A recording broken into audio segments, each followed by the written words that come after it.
So this is Sri Chaitanya Charitamrita. I forget the verse. Madhya 2.666. Didn't put it up there. I'll tell you later.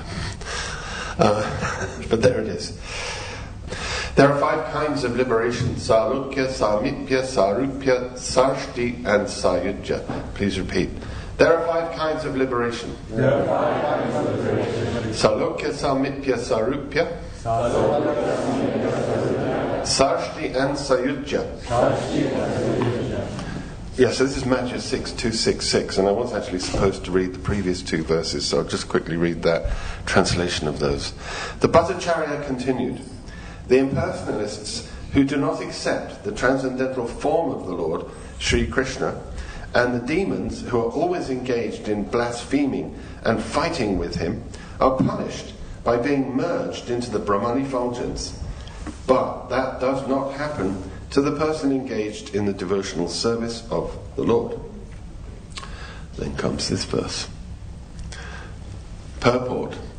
Salokya means that after material liberation, one is promoted to the planet where the Supreme Personality of Godhead resides. Samipya means remaining an associate of the Supreme Personality of Godhead. Sarupya means attaining a 4-handed form exactly like that of the Lord. Sarshti means attaining opulences like those of the Supreme Lord. And Sayujya means merging into the Brahman effulgence of the Lord. These are the 5 types of liberation. Om Jnanati Virantasya Jananjana Shalakaya Chakshurim Militam Jena Tasmai Shri Gurave Namaha Namo Vishnu Krishna Bhutale Srimati Bhakti Vedanta Swami Tinamane Namaste Saraswati Devi Gauravani Vijani Nevashesha Sundivadi Pastaja Deshatarnim. Hare Krishna. So I'm so happy to be back here again after such an extended absence. And I hope I can say something which is useful to you, because when I read this verse I realized I knew absolutely nothing about these 5 types, well, at least 4 of them. We hear a lot about Sayujya all the time, how terrible it is and how we should avoid that. But very rarely do we hear anything about the other 4. And so I thought, okay, well, let me try to research and find out more. And I didn't really find out that much. With the help of Govinda Prabhu here, I've got a few quotes which I'll share with you from various Shastras. And let's see if we can make, go a bit deeper into this subject. So when I first read it, thought about it, some questions came up regarding these liberations. So what is the distinctions between them? If you attain Salokya, you've gone to the Vaikuntha planet. So why am I not associating with the Lord? Am I associating with the Lord, which is a different one of these liberations? Samipya is, to have the Lord's personal association. Or if I have Sarupya, which is a form exactly like the Lord, well then, wouldn't I have Sarshti, which means his opulences as well? But apparently not, because these are distinct and separate forms of liberation. So I thought, well, maybe you get all 4 if you go there, 4 for the price of 1, if you manage to achieve liberation. So that was a question which I'd have a look at. If you only get 1, what determines which one you get? As we'll hear shortly, you attain these liberations by rigid adherence to your sadhana and following the ritualistic principles, etc. So then you'll get one of them. Which one? Why would I get Salukya and not Sarupya, or like that? So if it is that you only get 1, or maybe you get all 4. And if someone has a desire to attain any of these, which we're told not to do, but is it material to desire? Liberation to the Vaikuntha planet sounds pretty good. Isn't that what we're after? We want to get out of this material world, right? And attain Krishna's association. But actually devotees reject them, we're told. So the question is, why? Why would they reject something like that? To go and associate with Lord Narayana in the spiritual world? Wouldn't that be nice? So let's move on. So here's a quote from the Bhagavatam, 7th canto. Different persons achieve different types of mukti, sayujya, salokya, sarupya, samipya and sarshti, according to their own intense desire, which is called bhava. So what I understood from this is that you don't attain all four necessarily. You attain one of them, and that depends on your desire. Intense desire is called bhava, your bhava. And smaran bhava. So when whatever you think of at the time of death, your bhava will determine your next body. So if you're absorbed in thoughts of the Lord, that's where you'll go. But if you're absorbed in thoughts of Him in a particular way, that's what you'll achieve. So somehow or another, some kind of bhava will get you salokya. That will, you're intensely desiring to go to the planet where the Lord resides. Or you want to have a form like His. Oh, I'd like to have a four-armed form, exactly like Narayan. I mean, I'm just, I don't really understand it, as I said from the very beginning. But it appears that this is what this verse is saying, something along those lines, that depending on your desire, you will attain one of these liberations. Which brings me back to one of the other questions I raised earlier, which is it not kind of material? I mean, if I desire anything, it's considered material. We just want what Krishna wants, right? If Krishna wants us to go to hell, we'll go there. If we're sufficiently advanced enough. Or if He wants us to go to heaven, or if He wants us to go to Vaikuntha. Whatever He wants, that's supposed to be our mood, isn't it? So how could you have a bhava that, you want to achieve one of these liberations? Who has that? It doesn't seem to be the Gaudiya Vaishnavas. Maybe it's the Sri Vaishnavas, I don't know. I don't want to speak for them.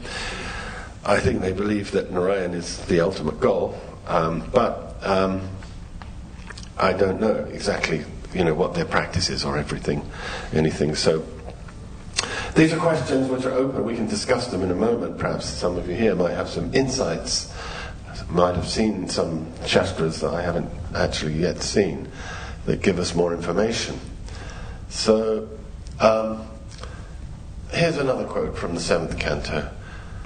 Vaishnavas attain the liberations of Sarupya, Salokya, Sarshti and Samipya, whereas the Mayavadis are supposed to attain the liberation known as Sayujya. Sayujya Mukti, however, is not very secure, whereas Sarupya, Salokya, Sarshti and Samipya Muktis are most certain.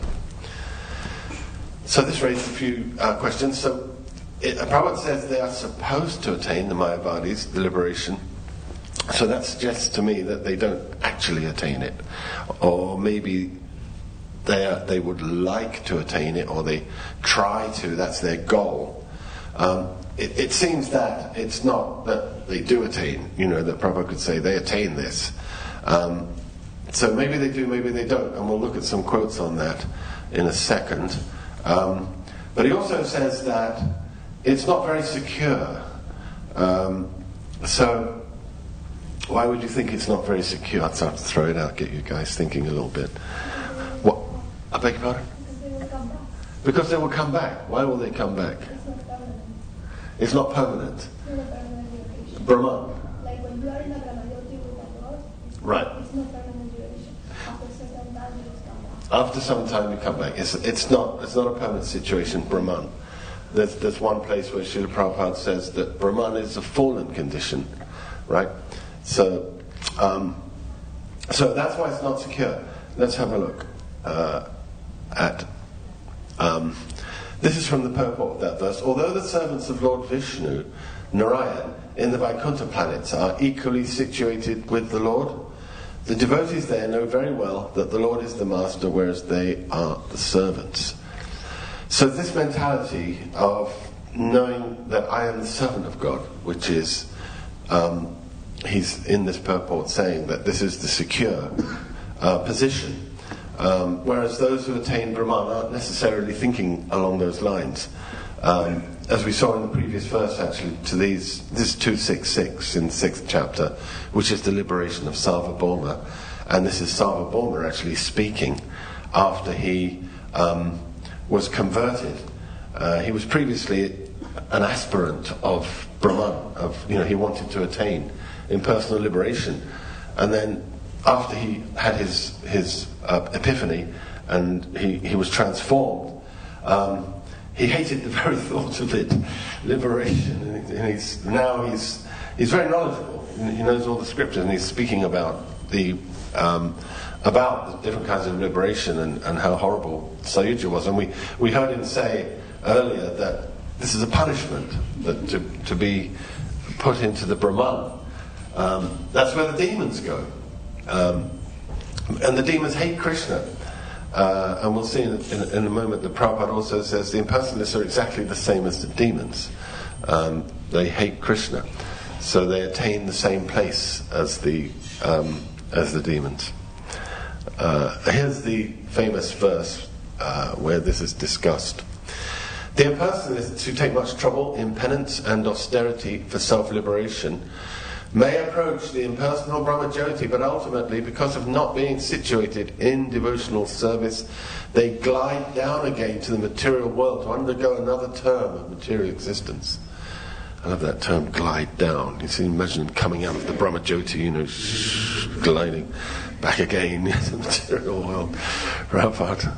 This is confirmed as follows: Ye nye revindaksha vimuktamaninas tvayastabhavana vishuddha buddhaya aruya krishtena parangpadam tata pajantyado nadrija yushmat angraya. So this is the key verse that Prabhupada always quotes when he's talking about the impersonalists. And as Mataji was just saying, they're considered avishuddha buddhaya, not very intelligent, and because they haven't attained shelter at the parampadam, the lotus feet of the Lord, they drop back down again after some time. The Brahman position is not very secure because ultimately it's not satisfying to us, because we are in fact designed to serve God. We are His parts and parcels. We're meant to serve Him. So if we're doing anything other than that, we're not fulfilling our purpose, and we can't be satisfied. As long as we're suspended in the Brahman, enjoying the freedom of not being under the modes of nature, of no longer having to suffer birth and death and so many things. So for some time that's very enjoyable. Prabhupada compares it to like taking off a very tight shoe you've been wearing for a very long time, and you take it off and you're like, that's so wonderful, that's bliss. But after some time that wears off. Or it's like a very poor man who all his life has struggled, and suddenly he wins the lottery, and I'm a millionaire. This is incredible. And he looks at the bank statement. Yes, it's true. I'm a millionaire. But how long is that going to satisfy you? Just knowing you've got the money, sooner or later you've got to spend it. So being in the Brahman is something like that. You are enjoying, but it has its limits, and eventually you fall down again. So this is where the demons go, and this is where the impersonalists go. Prabhupada says they cannot tolerate the supremacy of the Lord. They want to be equal to Him. So he equates them to the demons. So that's Sayuja. And yeah, fair enough, we won't aspire for that one. That's plainly not very good. But what about the other four? So here, my devotees who are always satisfied to be engaged in my loving service are not interested even in the four principles of liberation: Salukya, Sarupya, Samipya and Sarshti, although these are automatically achieved by their service. So I thought, well, what does that mean, automatically achieved? Does it mean that by rendering service to Krishna I will achieve these Salukya, Sarupya, Samipyas and Sarshtis? That's what it sounds like, doesn't it? But I don't think it means that, because in the purport Prabhupada discusses this point. So this is a quote from Bilvamangal Thakur. Another one that Srila Prabhupada very much liked to cite is Mukti Sayam Mukulitanjali Sevate Sma Dharmata Kama Kataya Samaya Pratiksha. Bilvamangal Thakur realized that if one develops his natural devotional service to the Supreme Personality of Godhead, Mukti stands before him with folded hands to offer all kinds of service. In other words, the devotee is already liberated. There is no need for him to aspire for different types of liberation. Pure devotee automatically achieves liberation even without desiring it. So what I understand this to be saying, Srila Prabhupada is quoting this verse, what Bilvamangal is saying, is that Mukti stands, Mukulitanjali, and Anjali is like the folded palms, is standing before you with folded palms. What does that mean exactly? You know, are you sort of able to see the goddess of Mukti or something? I don't think it means that. I think what he's saying is that you're already liberated. In fact, there's a verse to that effect. Who knows that verse? I'm sure Govinda knows that verse from the... Is it from the Iha Yasya? Yeah. Yeah. Jivan Mukta Sa Uchite Jai Shishi Radha Gokulananda Sitaram Lakshman Hanuman. Yeah. Yes, I've looked at it. I think I've got it up, right? Yeah, here it is. Rupa Goswami in his Bhakti Rasamrita Sindhu describes this as follows. Iha Yasya, etc. Person acting in Krishna consciousness, or in other words, in the service of Krishna, with his body, mind, intelligence and words, is a liberated person, even within the material world, although he may be engaged in many so-called material activities. So, as far as liberation goes, this is automatically attained if you are engaged in Krishna consciousness. So, this is another discussion that this would bring up. Exactly what does it mean to be Kamana Manasa Gira, Hare Dasye Kamana Manasa Gira, with the activities, mind and words always engaged in the service of the Lord. Am I in that category? It's like sometimes I talk nonsense, and sometimes I think of things other than Krishna. I'll make a confession in front of all the Vaishnavas. I think of Maya. So I don't think that includes me. So I think, when you attain a certain level of Krishna consciousness, and that's a discussion that could be had, whether it means Nishta or Ashakti. Ashakti means Brahma Bhuta, right? Liberation. And attraction to Krishna. I think at that point you have to have some attraction for Krishna, but we're not going to get into this discussion right now. In order to be fully engaged the whole time, if we don't have some initial attraction, a Shakti for Krishna, then we're going to still be attracted to Maya. So from time to time, Maya's going to drag us away from the path, and we're going to have to drag ourselves back again. So we're not quite liberated. But when we reach that point, that's the point of liberation. Okay, so let's talk a bit more about the other four. Although Salokya, Sarshti, Samipya and Sarupya are devoid of the desire for enjoyment, still they are undesirable. As soon as a living entity becomes free from material bondage by the strength of devotion, he immediately attains liberation. That liberation, however, is not the principal fruit of bhakti. The pure love for Krishna attained by liberated souls is the principal fruit of sadhana bhakti. So this is one of the quotes that Sriman Govinda Prabhu sent me. And this is from the Bhakti Aloka by Bhaktivinoda Thakur. So it brought up a question for us, which is, why are they undesirable? What is undesirable about going to the Vaikuntha planets and being liberated with Krishna, or with Lord Narayan in this case? Why do you think? what would be your opinion, any of you? Why this is not something to be desired? Because it says they are devoid of desire for enjoyment, so it's not material. That's what I understand that to mean. So if it's not material, it must be spiritual. And if it's spiritual, well, there's nothing wrong with it, right?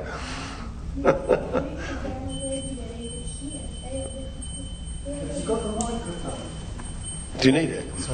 Oh, he's got it, yeah. Oh, yeah, the people on the Zoom. Yeah, give it to Mataji.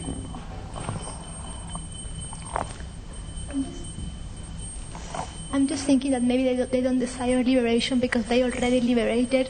It's like Vaikunta's state of consciousness. It's like Srila Prabhupada was already liberated by being here. So he doesn't really care about this type of liberations because he's already with Krishna all the time here.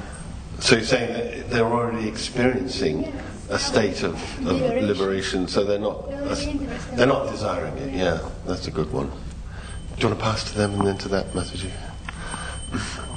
So Prayoja. The interesting thing about liberation is you can say it's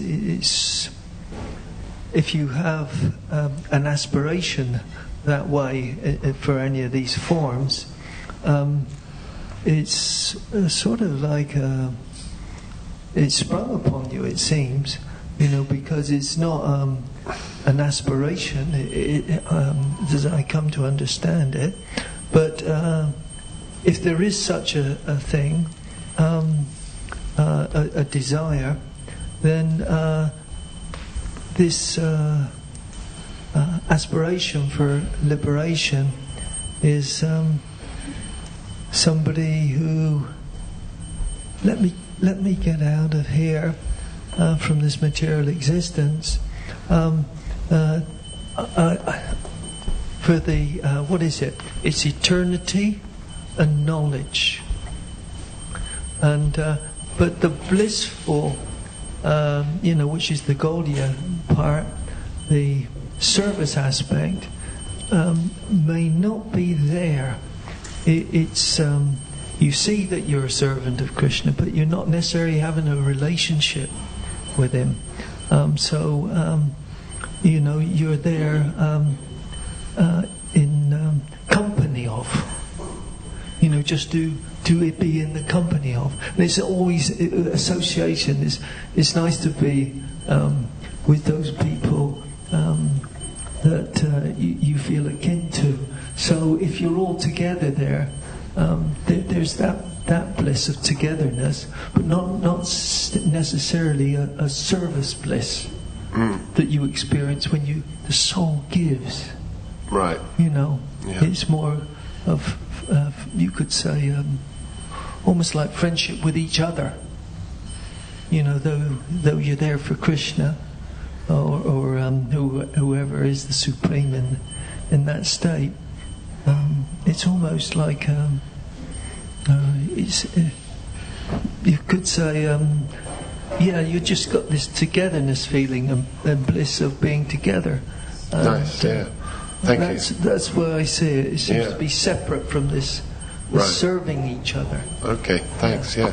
You want to pass it to that lady while I just quickly reflect back what he said there, that Prajna Bruce saying that there may not be there's knowledge and eternity, but not necessarily bliss, which comes from service to the Lord. And that mood of service may not be there when you're in Vaikuntha with Narayan.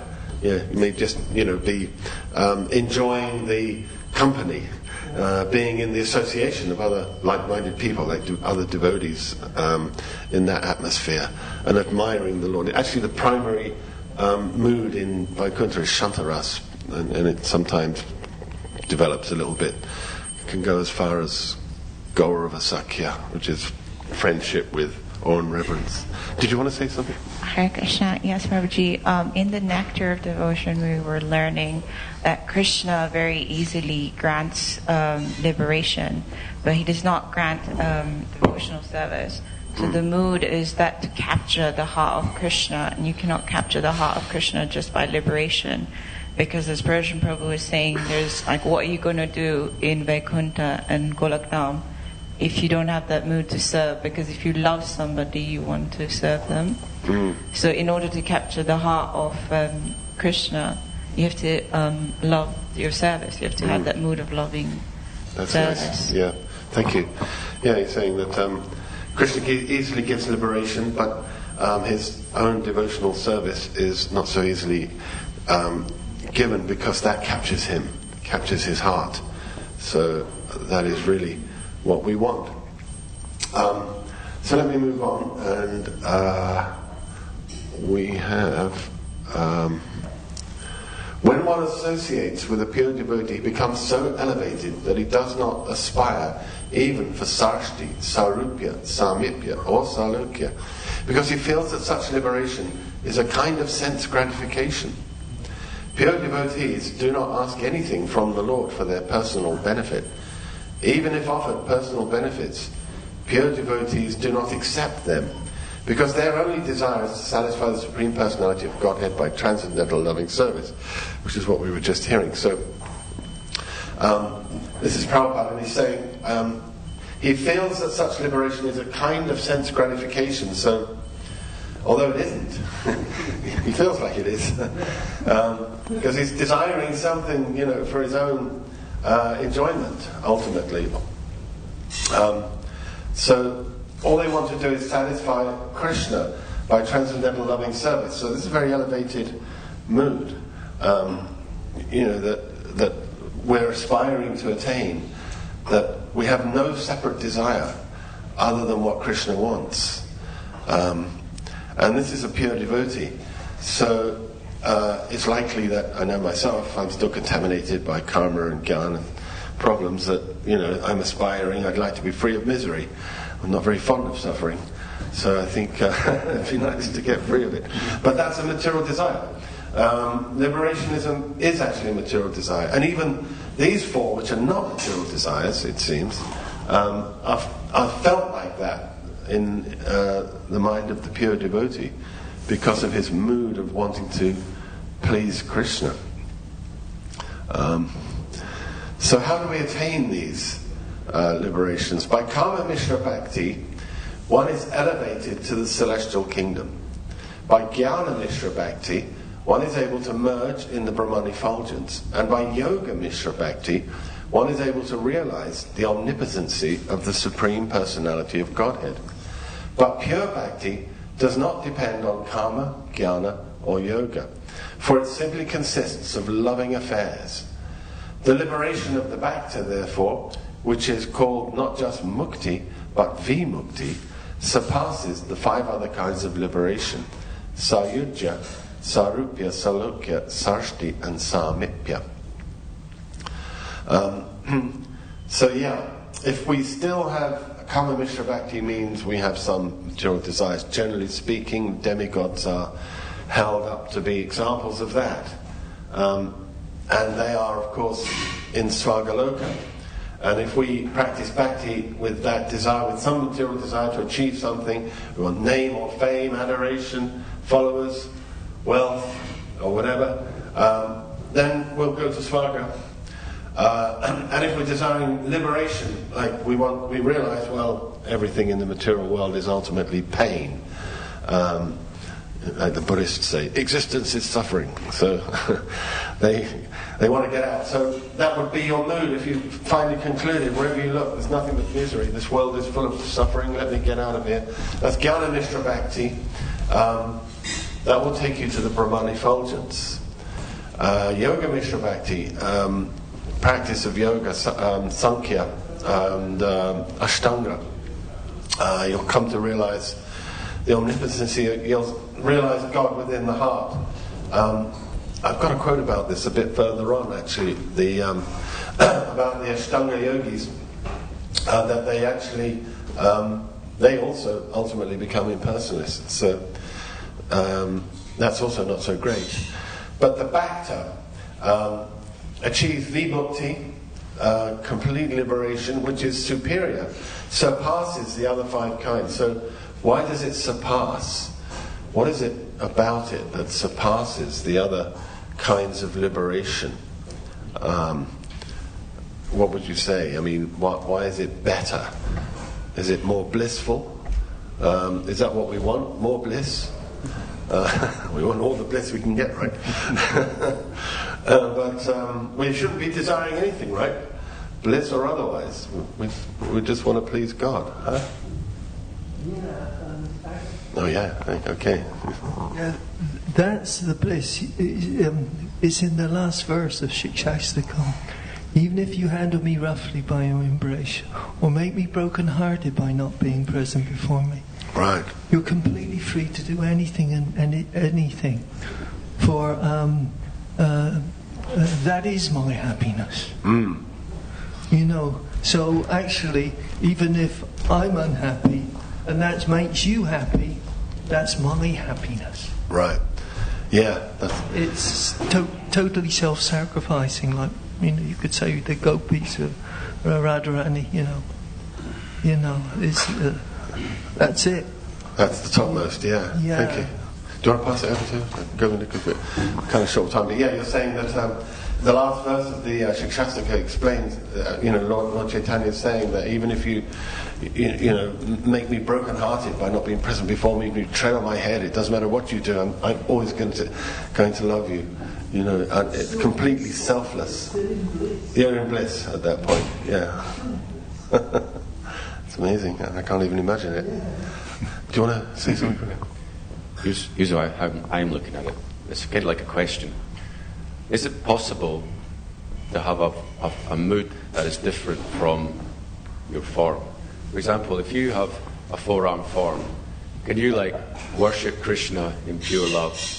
Or is it the case that because you have a certain mood, you have to have a form that matches that mood? Because, see, we can answer this question is very difficult to answer. What is undesirable about that? Because I'm looking at it and thinking, well, there's nothing undesirable because our mood of bhakti is what is actually the most important thing. But we know Krishna says, Aishvarya Shatila Premanahi Mora Prita. I'm not satisfied if you worship me with opulence. So we know that our mood has to fully satisfy Krishna. There shouldn't be any attachment to opulence. So my question is, if you have Sharshtis and Sarupya like in a Vaikuntha form, is that attachment to Aishvarya? So you're saying, the first thing you were saying, must our form correspond to the mood that we want to serve the Lord? Because if it did, then is this a trans question? No, exactly. Yeah, spiritually speaking. It's a good connection. Go ahead. No, because for me, it's just trying to answer the question. It's clear from the scriptures that Lord Krishna likes the mood of the residents of Vrindavan. Yeah. But what's not clear is, can you have a four-arm form? Can you have a form like Lord Narayan and still have the mood of someone from Vrindavan? So can you, if you want to serve Krishna in the mood of the Vrijvasis, right? Yeah. Could you still have a four-arm form or the Sarshti, those other liberations, and still retain that mood, have that mood of service? What do you think? I don't know, and I don't even know what Sarupya means. Does it just mean the four-arm form? This is what I was saying in the beginning. It's tough to work it out. You have Sarupya in Vrindavan. Do the cowherd boys have? Is it Sarupya? I mean, I understand that in Vrindavan you can assume any form you like. Your form is actually two-handed human, but if you want to serve him as a blade of grass, you can become a blade of grass. If you want to serve him as a cow, you take that form. So you can, any form, you have the complete freedom to shapeshift. Yeah, so you could take a four-arm form if you want, but why would you? I mean, it would be a bit rasa-bus in Goloka, I expect. I don't know. I mean, when the gopis saw Lord Narayan, they weren't attracted to him. He had four arms. But that's a good question. I mean, there's so many questions that's brought up for me which I can't really answer. And I think Smart Hari might have answered it, because in this world we see people, they have a particular mood, they will get surgery, get a form to match their mood. That's true. So it seems you can't split the two. So you can have a mood which is different from the body that your spiritual body that you're exhibiting. Yeah. Okay. Prabhu, give him the mic. if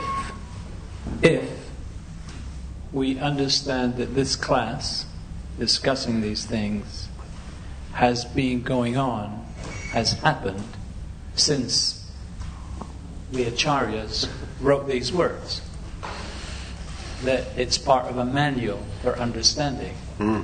So when it says it surpasses, that is for the benefit of the aspirant student who is trying to focus his spiritual path. So they're advocating, don't be attracted to liberation, don't be attracted to the different times, don't be attracted to the four and far. This particular school that we are in is a school of worshipping Krishna. Now, it may be I have a very sweet godbrother who has gone over to the Sri Sampradaya, and he acknowledges Prabhupada, but Prabhupada has taught him, and now he's attracted to Narayan. That's right. He's initiated by them, he's attracted, and so on and so on. He's a very nice devotee, he's my friend, he's very sympathetic, he understands Gaudiya philosophy, but he's not attracted to it. Yes. So I would suggest that from an aspirant, I feel the whole of spiritual life is based on intention. What is your intention? What is your aspiration? So then from that, being introduced, going through the stages, becoming pure, not having material desires, and so on, I feel that slowly one will become fixed and one will become determined in one's bhava, in one's taste, in one's rasa. So I don't see how one would end up in a four-hand form if one had another intention, if one had another aspiration, if one had I don't see that would happen. Yeah. That one could then have to be... I Sure. feel that it's a very, very, very long path. I think much longer than we realize to attain those positions. That level. And I think I think one will have figured all those questions and doubts, and just like my godbrother at this stage is a conditioned living entity, he's attracted to Narayan. So I don't see that one would attain Vaikuntha and say, hey, hold on, what am I doing here? It's a terrible mistake. That's my view. Yeah, you're saying that that this is an ancient kind of the Acharyas have really thought this through, and there's been a lot of kind of discussion on this, and really you're saying we're just at the early stages, and we're trying to understand it from a perspective of a conditioned soul who's really just embarking on the path of bhakti. We've got a long way to go, but as you go forward, gradually things become clearer as you make progress, as you do your sadhana, and you will be attracted to a certain way of worshipping the Lord, a certain mood, and even you're saying like that. Our mutual friend, I know who you mean, is attracted to Narayan, even though he was initiated by Prabhupada. He knows all the Gaudiya philosophy, he knows everything about Lord Chaitanya, but still he's more attracted to Narayan, and even before he's liberated. So and what to speak of when you actually do become liberated? Then things will be very clear that this is your mood, this is how you want to serve the Lord. And your eternal rasa will be manifest. I feel. Yeah, sounds good. Prabhu? Just to kind of corroborate that point, in the Bhagavad Gita, Srila Prabhupada mentioned the purport that it's best to focus on. Prabhupada mentions, I'll find the verse, but he mentions that there are many forms of the Lord, and he mentions that Ram Avatar, Narasimhadev, and so on and so forth. But it's best to focus on Krishna as the blue-eyed, blue boy, with the flute and everything. But then it's also mentioned that if you focus as the focal point is Krishna, because he's like the source of all the incarnations. If you do have a certain inclination toward a certain devotee, then through the process, Krishna will guide you towards the form that you have that relationship with. So similar to what Swaminarayan was saying about his friend, and also in the CC, we've got the example of Murari Gupta, who was told to chant the holy names of the Lord, but then through that, obviously he realized that actually, he's a Ram Bhakta because he's Lord Hanuman, and so, but still the focal point was, Krishna, the holy names, and so you focus initially, and then through that, Krishna will guide you towards which is your person that you should be having relationship in, which way. Right.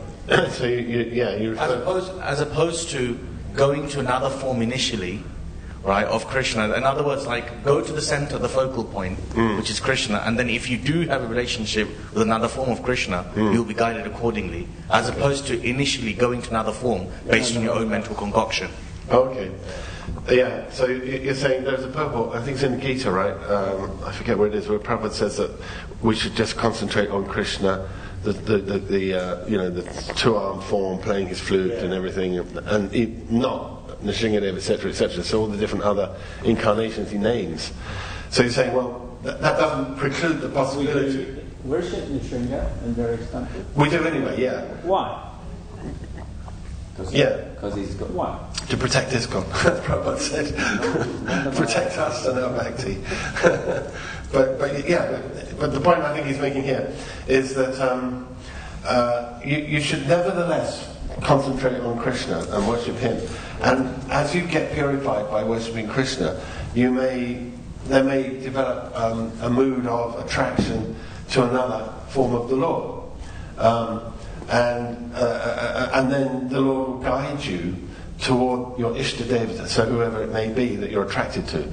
But initially, we chant Hare Krishna, we worship Krishna, and that may evolve, develop spontaneously. Because even like we were just saying that, yeah, it's true, we worship other forms of the Lord, but if you look at our worship, the Krishna is always the focal point.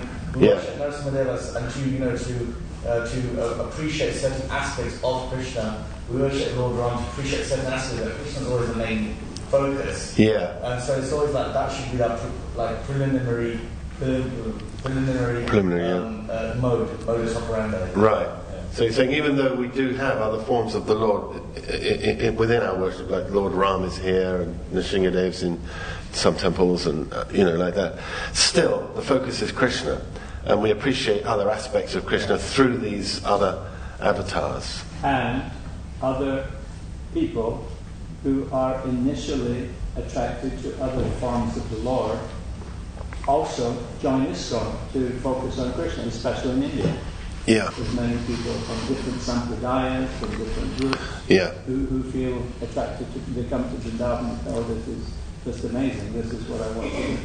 Yeah, I'll just say that for the benefit of the people who didn't have the mic. But some people are attracted to other forms of Krishna, and they come, initially they come to the temple, and then they become attracted to Krishna. Actually, that's a good point too, because you mentioned Murari Gupta, and he didn't change, and same Anupam, right? There's another example of that. But there was another one, the Brahmin in South India, who was chanting Ram, Ram, Ram, Ram, and then after he met Lord Chaitanya, he started chanting Hare Krishna. He lost interest in chanting the name of Ram, right? So maybe it can change sometimes. Did you want to say something, Mataji? Yeah, Hare Krishna, Prabhu. Prabhu, I just had a question on one of the initial quotes that you shared. Maybe if you can just scroll back. It talked about being equally situated with the Lord. The word that was used there was equally situated. Yeah. So I'm just thinking that does it mean that in these forms of liberation we lose that master-servant relationship? Because wherever we are in the universe, that relationship is eternal. But, I mean, is it right to think that in these liberations? Because Prabhupada uses the word equally situated. That's right. So what does he mean by that here? And do we stand the risk of... because that's the whole beauty of bhakti, the whole... I can't find it now. This one. I remember, it does. Yeah. Here it is, yeah. So your question here is that it says equally situated with the Lord. Because the devotees there know very well that the Lord... Whereas devotees realize that the Lord is the master and we're the servants. So the question is that mood lost in Vaikuntha? Yeah. That's the pinnacle of our relationship. Because we're always eternally the Lord's servant. So, but is there some way in Vaikuntha that we may not be aware of that that mood is? That's a very good question. And actually, I'm probably not going to get that far today. I've got some other quotes here where devotees will accept. It says sometimes they will accept the four kinds of liberation if there's a chance for serving Krishna.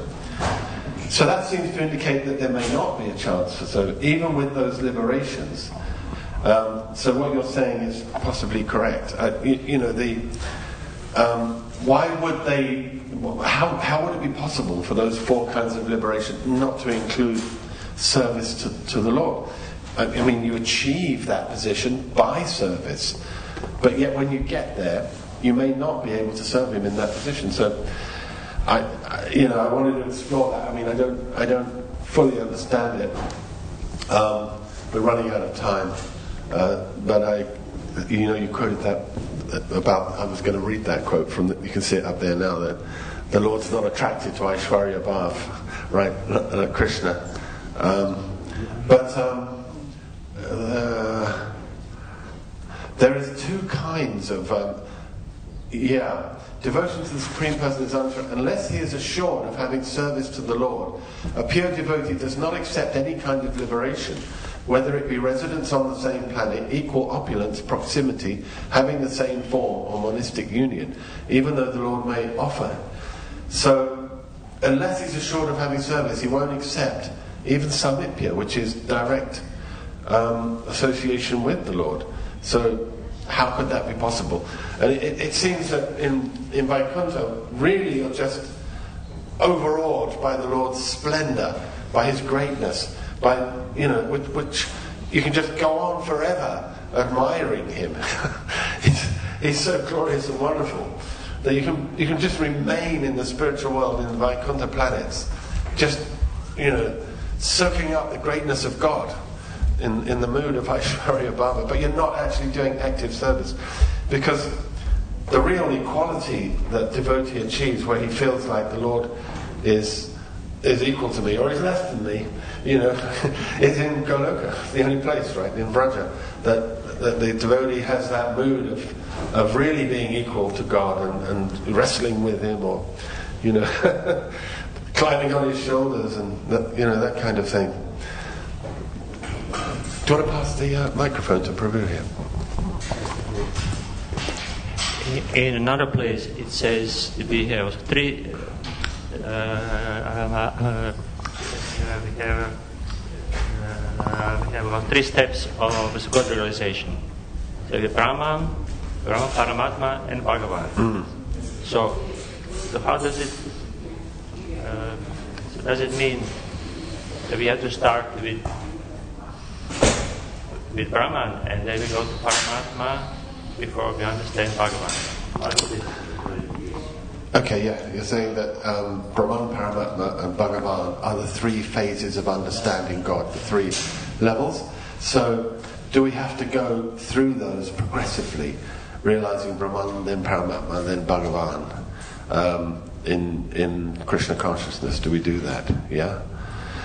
Yeah, we do. We realize all aspects of God. Initially, Brahman, it comes at the stage of liberation from, Ashakti, I said, when we become attracted to God. Then we become aware of His all-pervasive presence throughout. We see God everywhere. We see Krishna everywhere, Krishna's hand in everything. And that's like Paramatma realization. And eventually, face to face, God reveals Himself to us. And that's... If we're very fortunate indeed, then that will come. Here I just thank you, Prabhu. Although the aforementioned 5 types of mukti are worthy of rejection by devotees, the 4 types of salokya, samipya, sarupya and sarshti are not completely adverse to bhakti. According to the difference in a particular devotee's eligibility to receive them, these 4 types of mukti assume 2 forms. Swasukha Aishvarya Pradhanakari, that which bestows transcendental happiness and opulence, and Prema Seva Pradhanakari, which bestows loving transcendental service. So it seems that, and I read this in Jiva Dharma as well, I couldn't find it, but where the Thakur's talking about the two kinds of devotees in Vaikuntha, and this is, I think, talking about the same thing, Rupa Goswami in the Bhakti Rasamrita Sindhu. There's the Swasukha Aishvarya Pradhanakari, which I think is the mood of Aishvarya Bhava, of really, everyone's got that mood in Vaikuntha, but this is where you're simply absorbed in the opulence, enjoying the opulence, and that's there in the Jiva Dharma. It talks about the different kinds of devotees in Vaikuntha, and one class of them are enjoying the opulence only at Vaikuntha. It occurred to me that may be where we came from, because we were absorbed in that opulence, and we thought, let me try some of that opulence, let me enjoy it. But anyway, that's a speculation. But the other thing is Prema Seva Pradhanakari is Prema, so even in Vaikuntha there is Prema, but it's a different kind of Prema. And the service, but the service is in the mood of Aishvarya, of always admiring the greatness of God. And I didn't read those quotes, but Krishna is less attracted by that. He's not attracted by this mood of Aishvarya. He's attracted by pure, spontaneous love, where you just take him as your most intimate friend, or lover. Prabhupada gives a nice example of Lloyd George.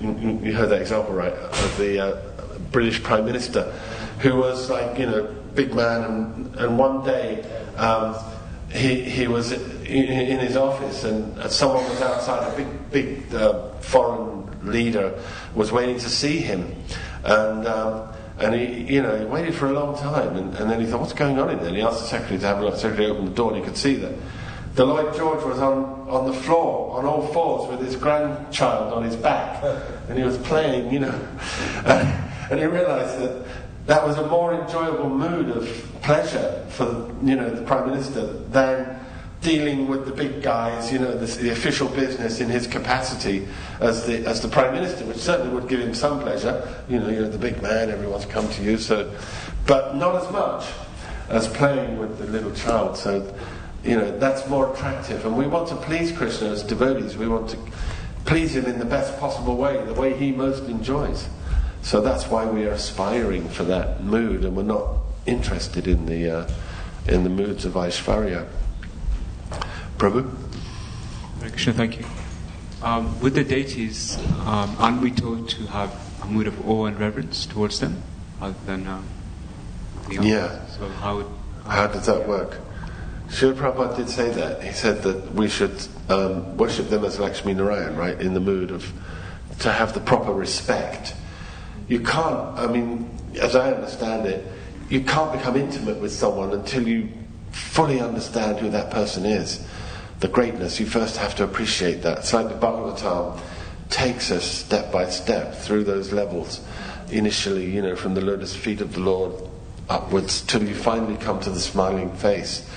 And you have to know, how great he is, the Srishti Lila, his creation pastimes, how he's controlling the universe, how he's equal to everyone, how he protects everyone. So all these different themes are there in the Bhagavatam, and they awaken in us a realization of God and who he is and how great he is. And then we can get to that point of intimacy. So I think with worship of the deity, Prabhupada starts us at that point so that we have the right mood. And in time, it will develop into something more intimate, more familiar. That's the best I can do, unless anyone has any other thoughts on that. Prabhu? I personally think sometimes we get stuck in a false dichotomy. We think that if we're worshipping God in awe and reverence, somehow that we can't have Krishna at the same time. But when we consider the residents of Vrindavan, so in Vrindavan they all have a God that they worship. It's just not Krishna, right? So they love Krishna as the boy, but then like Nanda Maharaj has got his Nrsingadev or his Atokshita deity. So he's obviously doing some kind of worship to his deity, and there's some kind of awe and reverence there. And like, I think they pray to Krishna, they pray to God to save Krishna, right? So I don't think it's a false dichotomy to say we can't sort of have an awe and reverence at the same time as loving Krishna, because the two seem to be coinciding in Vrindavan already. That's a nice point. Yeah, you're saying that why must there be one or the other? That even the residents of Vrindavan are worshipping God. I mean, they don't see Krishna as God. They see him as their little boy or their lover or whatever, their friend. But still, they're not atheists. It's not like they think there is no God. So Nanda Maharaj has got his Vishnu deity that he worships, and then Nrsingadev is worshipped. Different deities are there. So that mood of worship will be Aishvarya, and so they've got both. You can have both. Can I ask a question? Of course. Thank you. So I had a question in regards to in the Bhagavad Gita, Krishna says that you, when you're studying, through intelligence you can worship Krishna and its service as well.